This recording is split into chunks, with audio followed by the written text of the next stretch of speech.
It all gets serious now. The knockout stage of the 2022 FIFA World Cup starts on Saturday with the Netherlands taking on the United States at 10 a.m. Eastern from the Khalifa International Stadium.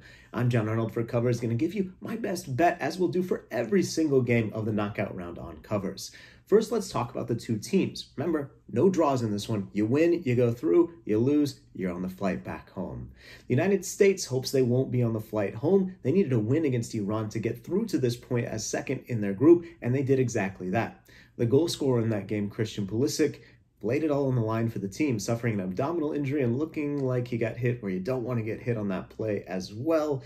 Went to the hospital actually for evaluation after scoring that goal, but says on social media at least that he's going to be good to go. We don't know what his status is. We don't know if he'll start. And while there are options to replace Pulisic like Gio Reyna and Brendan Aronson in the U.S. squad, losing Pulisic would be a massive blow. Not only did he score that goal against Iran, he was a force to be reckoned with for England in that group game that the teams drew, and he set up the goal against Wales that helped the U.S. to a draw in their first game. He's been the focal point of the U.S. attack, a player that teammates have looked for to start moves, and I think if he's not in, it's a huge blow for the U.S. Keep that in mind as you place your bets. While the attack has that question mark lingering over it, the defense less so. It was a very disciplined performance against Iran. Cameron Carter-Vickers stepped in at center back next to Tim Ream, a player who's good on the ball and maybe keeps his place, because the Netherlands are an opponent where you might want that center back who can keep the ball, keep calm.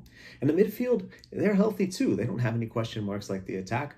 Tyler Adams has been fantastic, recovering almost every ball that comes into his zone, and linking well with Weston McKennie and Yunus Musa, who have been able to get forward and come back, something that I think will be critical against this Dutch formation. Tactically, the U.S. shut it down late against Iran. I don't think that's going to be the posture against the Netherlands. There's still been a weird lack of opportunities for guys like Reyna, forward Jesus Ferreira, and some of the other U.S. players who can change a game. They might get a big chance in this critical knockout game.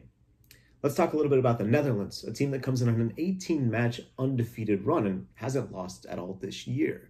It all starts with Louis van Gaal's back three of Timber, Van Dijk, and Nathan Ake, an experienced group that has been solid for the entire year. Basically, they've got the wingbacks alongside them in Dumfries and Blind, who are kind of perfect for that role, but they've been a little careless with the ball. I wonder if the U.S. likes that matchup with Serginho Dest and Anthony Robinson. Dest, a Dutch-born U.S. international. This will be a huge game for him. That's an interesting battle on the wing, so keep an eye there.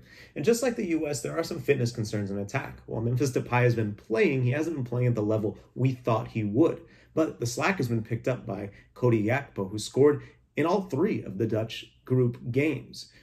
There's also some soft spots in the middle of the Dutch team, namely whoever's next to Frenkie de Jong. And in that last group game, it was Martin de Roon.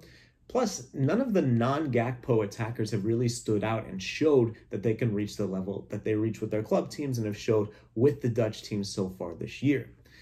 That's why I think there's goals in this game. When I look, I don't think the Dutch have faced an attack like the U.S. so far this tournament. That might sound funny to say, especially if the U.S. doesn't have Pulisic.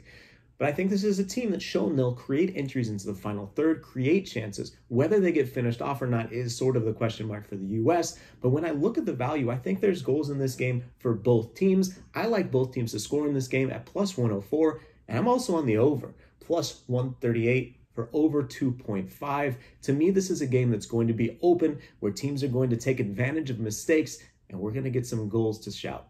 Who wins, who loses? I'm not entirely sure. The U.S. certainly has a chance in this game, but I feel more comfortable on the over 2.5 at plus 138 and both teams to score at plus 104. As I mentioned, previews of every single knockout stage match on Covers. Check them out. We'll talk to you then. Take care.